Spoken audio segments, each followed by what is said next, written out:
Hi. Hello. మొన్న ఒక 4 days back బయటికెళ్ళాను. Just మా ఇంటి పక్కనేనండి. వెళ్తే నాకు కనిపించింది.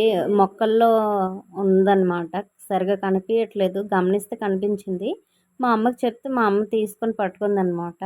ఇంకా అక్కడే వదిలేసాము. కానీ వెహికల్స్ వల్ల ఇంకా ఏమైనా చనిపోద్దేమో అని భయమేసి ఇంకా మేమే దగ్గర ఉంచుకున్నామనమాట. పెంచుతున్నాము. అయితే ఒక అరగంట వరకు ఏం నడలేదండి. నడిచింది అనేసరికి మా కుక్కపిల్ల వచ్చేమో డిస్టర్బ్ చేసేసింది. మీరు చూడండి అదెలా స్ట్రక్ అయిపోద్దో.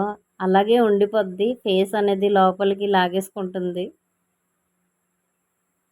అలా సైలెంట్ అయిపోయింది అది రావడం గమనించి. సో, అదో చూడండి. ఇప్పుడు నార్మల్ అయిపోయింది. ఒక 2 మినిట్స్‌లో ఇంకా నడుస్తుంది ఇప్పుడు మంచిగానే.